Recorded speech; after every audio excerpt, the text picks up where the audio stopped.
નમસ્તે વિદ્યાર્થી મિત્રો, આજે આપણે ધોરણ 11માં સંસ્કૃત વિષયમાં અભ્યાસ 4 સંસ્કૃત સાહિત્યનો પરિચય તેનો અભ્યાસ કરીશું. હવે જો એમાં આપણે થોડી પ્રસ્તાવના જોઈ લઈએ કે સંસ્કૃત સાહિત્યના મુખ્ય બે વિભાગો છે, વૈદિક સાહિત્ય અને પ્રશિષ્ટ સાહિત્ય, મતલબ લૌકિક સાહિત્ય. એનું બીજું નામ આપણે લૌકિક સાહિત્ય તરીકે પણ ઓળખીએ છીએ. હવે જો વૈદિક સાહિત્યના 4 વેદો છે. આપણા 4 વેદોના નામ ઋગ્વેદ, યજુર્વેદ, સામવેદ અને અથર્વવેદ એ આપણા 4 વેદો છે. તેમને સંહિતા ગ્રંથ તરીકે પણ ઓળખવામાં આવે છે. પછી બ્રાહ્મણ ગ્રંથોની રચના થઈ એવું માનવામાં આવે છે. જો ઐત્રેય વગેરે આરણ્ય ગ્રંથો, ઈશાવાસ્ય વગેરે ઉપનિષદો અને વેદોની જાળવણી માટે રચાયેલા શિક્ષા, કલ્પ, નિરુક્ત, છંદ અને જ્યોતિષ એ 6 વેદાંગો. 6 વેદાંગો કયા? શિક્ષા, કલ્પ, વ્યાકરણ, નિરુક્ત, છંદ અને જ્યોતિષ. આવા 6 વેદાંગો તરીકે ઓળખવામાં આવે છે. અને 4 વેદો ઋગ્વેદ, યજુર્વેદ, સામવેદ અને અથર્વવેદ. વેદાંગ મતલબ વેદોનું અંગ, એને વેદાંગ તરીકે ઓળખવામાં આવે છે. એની સંખ્યા છે 6. જો સાંખ્ય, યોગ, ન્યાય, વૈશેષિક અને પૂર્વ મીમાંસા, ઉત્તર મીમાંસા એ 6 વેદના ઉપાંગો છે. આ વેદાંગો કહેવાય છે શિક્ષા, કલ્પ, વ્યાકરણ, નિરુક્ત, છંદ અને જ્યોતિષ. અને સાંખ્ય, યોગ, ન્યાય, વૈશેષિક, પૂર્વ મીમાંસા, ઉત્તર મીમાંસા એ 6 વેદના ઉપાંગો તરીકે ઓળખવામાં આવે છે. હવે જો આપણે આગળ જોઈએ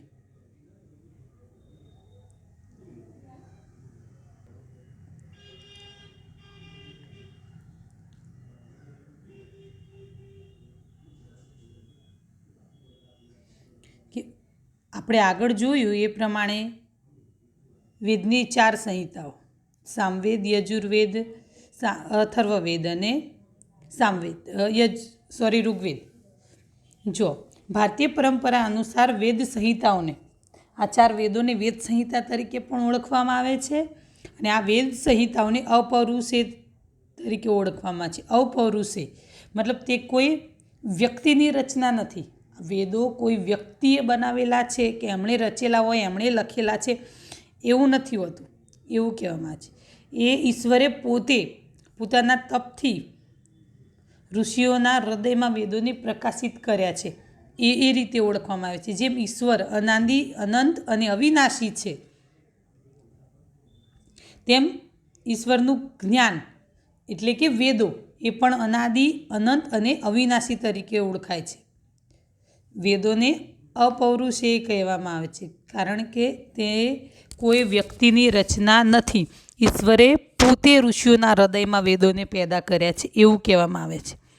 કે જેમ ઈશ્વર અનાદિ, અનંત અને અવિનાશી છે એ પ્રમાણે વેદો પણ અનંત, અવિનાશી અને અનાદિ છે. તે જો જેમના હૃદયમાં વેદોનો પ્રકાશ થયો છે તે ઋષિઓ મંત્રદ્રષ્ટા કે વેદના દ્રષ્ટા તરીકે ઓળખાય છે. જો ઘણા ઋષિ મુનિઓને આપણે આજે પણ ઓળખીએ છીએ, એમના નામથી ઓળખાય છે, એટલા બધા અમર થઈ ગયા છે. જો આપણે જે મહાભારતની રચના મહર્ષિ વેદવ્યાસે કરી છે, રામાયણની રચના મહર્ષિ વાલ્મીકીએ કરેલી છે. પછી જો ભાસ નાટ્યકાર છે, પછી આચાર્ય ભરત, કાલિદાસ, ઘણા ઋષિ મુનિઓ છે જે આટલા વર્ષો પછી પણ આપણે એમને યાદ કરીએ છીએ.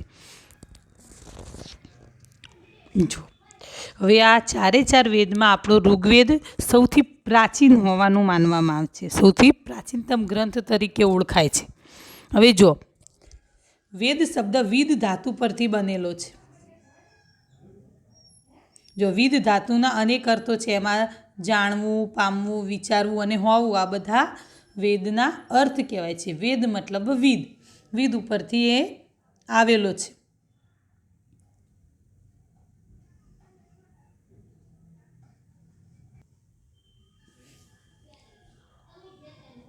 જો જેનાથી બધા માણસો સત્ય કે ઈશ્વરને જાણી શકે, પ્રાપ્ત કરી શકે, વિચારી શકે અને વિદ્વાન બની શકે તેને વેદ કહે છે.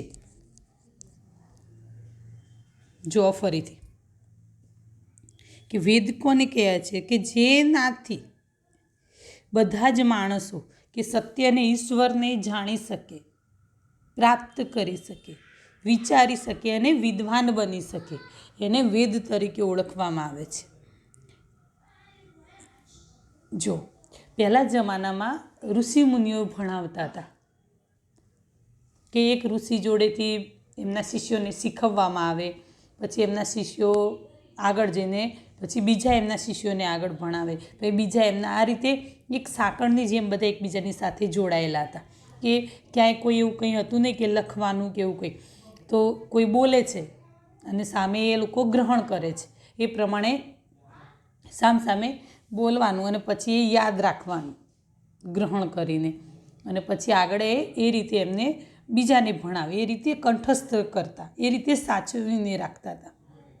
લખવાનું ને બધું પછી આવ્યું. તો જેમ જો કોઈ ઋષિ બીજા ઋષિને, એક ઋષિ કંઈક કહે છે, એક ઋષિ પાસેથી બીજા ઋષિ પાસેથી સાંભળીને કંઠસ્થ કરીને સાચવવામાં આવ્યા હોવાથી વેદને શ્રુતિ તરીકે ઓળખવામાં આવે છે. જો સૌથી પહેલાં આપણા 3 જ વેદ મુખ્ય હતા, ઋગ્વેદ, યજુર્વેદ અને સામવેદ. એટલે એમને વેદત્રય પણ તરીકે ઓળખાય છે. આપણે વેદત્રય કહીએ છીએ. અને જે અથર્વવેદ છે એ પાછળથી એડ થયેલો છે એવું કહેવામાં આવે છે. સૌથી મેન આપણા 3 જ વેદ હતા એટલે એમને વેદત્રય તરીકે ઓળખવામાં આવે છે. પછી અથર્વવેદ એડ કર્યો એટલે આપણા 4 વેદ થઈ ગયા. બરાબર. હવે આપણે ઋગ્વેદ જોઈશું.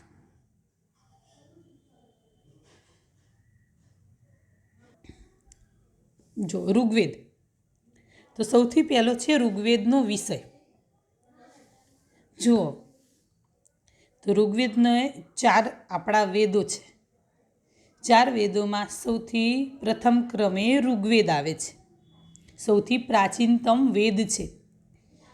રુચ ધાતુ ઉપરથી રુક કે રુચા શબ્દ બન્યો છે.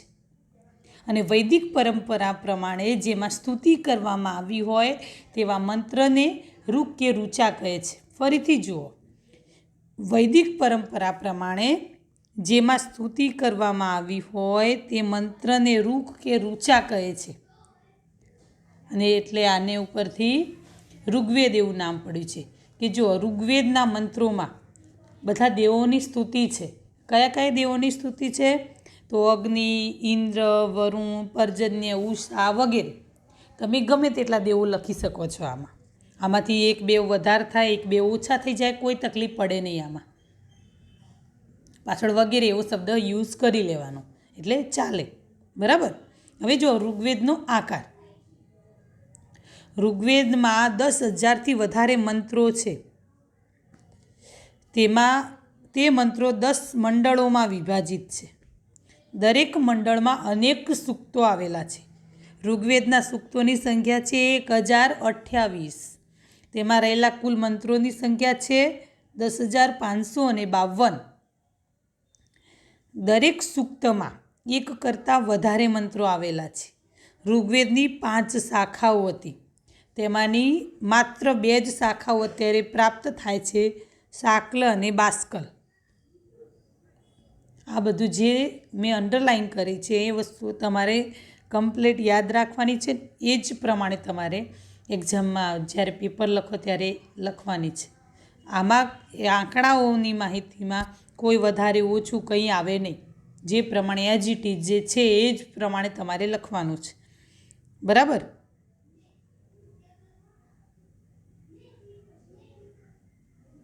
જુઓ હવે ઋગ્વેદનો મહિમા.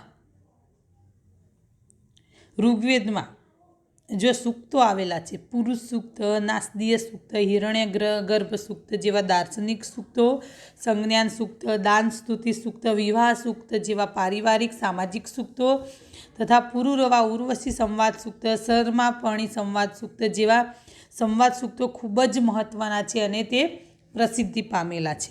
જુઓ હવે આમાં અલગ અલગ ભાગ પાડેલા છે કે આ બધા દાર્શનિક સૂક્તો છે, આ સામાજિક સૂક્તો છે, આ સંવાદ સૂક્તો છે, એવી રીતે આ બધા જુઓ તમને દેખાય છે, બરાબર. તો તમારે એવું અલગ કંઈ પાડવાનું નથી. તમે જુઓ તમને એવી રીતે બધું યાદ ના રહેતું હોય લાંબુ કરે તો તમારે શું કરવાનું કે પુરુષ સૂક્ત, નાસદીય સૂક્ત, હિરણ્ય ગર્ભ સૂક્ત, સંજ્ઞાન સૂક્ત, દાન સ્તુતિ સૂક્ત, વિવાહ સૂક્ત, પુરુરુવા ઉર્વશી સંવાદ સૂક્ત, શર્માપણી સંવાદ સૂક્ત, આ બધા સૂક્તો ખૂબ જ મહત્ત્વના છે અને પ્રસિદ્ધિ પામેલા છે. આ રીતે તમે બધા ભેગા લખી શકો, અલગ પાડવા નહીં ચાલે. આમાંથી જેટલા સૂક્તોના નામ તમને યાદ રહે છે એ પ્રમાણે તમારે લખી દેવાના, બરાબર. અને જુઓ અહીં આવેલા સંવાદ સૂક્તો ઉપરથી સંસ્કૃત નાટકનો વિકાસ થયો હોવાનું વિદ્વાનો માને છે કે જેમ આપણે આગળ ભણ્યા હતા તો જ્યારે નાટ્યની રચના કરી આચાર્ય ભરતે ત્યારે ઋગ્વેદમાંથી સંવાદો લીધા હતા, બરાબર. તો એ પ્રમાણે આ જે મેં તમને સમજાવ્યું એ પ્રમાણે તમારે લખી દેવાનું છે.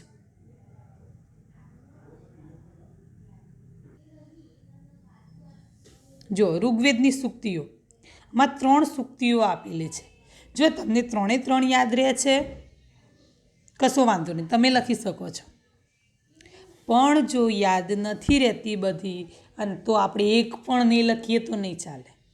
એક તો લખવી જરૂરી છે. જે પ્રમાણે આમાં અલગ અલગ ભાગ પાડેલા છે કે ઋગ્વેદનો વિષય, ઋગ્વેદનો આકાર, ઋગ્વેદનો મહિમા, ઋગ્વેદની સૂક્તિઓ, તો સૂક્તિઓનો આખો ભાગ તમે ખાઈ જશો એવું નહીં ચાલે, લખવી જરૂરી છે. તો જુઓ તમને બધી યાદ ના રહે તો આ છેલ્લી તમે ભણેલા છો એ લાઈન યાદ રહે તો એ લાઈન લખી દેવી અને એનું નીચે એનું ટ્રાન્સલેશન લખી દેવું, બરાબર. 3 નહીં લખો તો ચાલશે, તો એક લખવાની, પણ લખવી કમ્પલસરી છે. તો સમ ગચ્છત્વમ સંવદત્વમ સંવો મનાસી જાનતામ, તો એનો મતલબ છે કે સાથે ચાલો, સાથે બોલો, તમારા સૌના મન એક સરખા બની રહો, એવું છે કે વિચારો જન્મે, એક સરખા વિચારો જન્મે એવી વાત છે, બરાબર.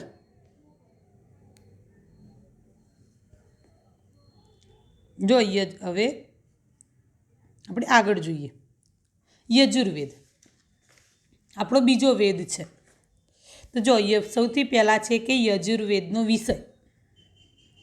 તો દેવ પૂજા, સંગતિકરણ, દાન એમ 3 અર્થ ધરાવતા યજ ધાતુ ઉપરથી યજુજ શબ્દ બન્યો છે. જો આથી દેવી પૂજન કે યજન કરવા માટેના મંત્રોને યજુષ કહે છે. એટલે જ્યારે કોઈ દેવી દેવતાઓનું પૂજન કરવાનું હોય જ્યારે એ મંત્રો બોલાય છે એ મંત્રો યજુર્વેદમાંથી છે એવું કહેવાય છે. યજુષ કહેવાય એને, મતલબ યજુર્વેદ, બરાબર. તો એની ઉપરથી નામ આપણે યજુર્વેદ એવું પાડ્યું છે. જો આમ આ વેદમાં યજુષ મંત્રો અનેક પ્રકારના યજ્ઞ યાગાદી વૈદ વિધાન સાથે સંબંધ ધરાવતા હોવાથી આ ગ્રંથને આપણે યજુર્વેદ તરીકે ઓળખીએ છીએ. જો એમાં યજ્ઞ, હોમ, હવન આપણે કરીએ છીએ અને જ્યારે જે આ બધી વિધિઓની કથા કરીએ કે બધી વિધિઓમાં જે મંત્રો બોલાય છે, શ્લોક બોલાય છે, એ બધા યજુર્વેદના છે એવું કહેવા માગે છે.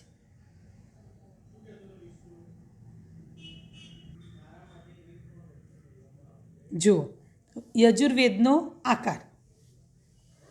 તો યજુર્વેદનો આકાર કે એમાં યજુર્વેદમાં 1975 જેટલા મંત્રો આવેલા છે.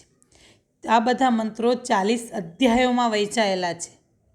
દરેક અધ્યાયમાં જુદી જુદી સંખ્યામાં મંત્રો આવે છે. કેટલાક મંત્રો પદ્યાત્મક છે, કેટલાક મંત્રો ગદ્યાત્મક છે. મતલબ જેનું તમે પઠન કરો છો એ ગદ્યાત્મક કહેવાય અને અમુક શ્લોક આપણે ગાઈએ છીએ તો એ પદ્યાત્મક તરીકે ઓળખવામાં આવે છે. જો યજુર્વેદની મુખ્ય 2 શાખાઓ છે, શુક્લ યજુર્વેદ, કૃષ્ણ યજુર્વેદ. જો યાજ્ઞવલ્ક્ય જે ઋષિ હતા એમણે સૂર્યની ઉપાસના કરીને તેની કૃપાથી યજુર્વેદનું જ્ઞાન મેળવ્યું હતું એવું કહેવામાં આવે છે. અને જે જ્ઞાન મેળવ્યું હતું તે શુક્લ યજુર્વેદ કહેવાય છે, બરાબર. જો શુક્લ યજુર્વેદની 2 શાખાઓ પ્રચલિત છે.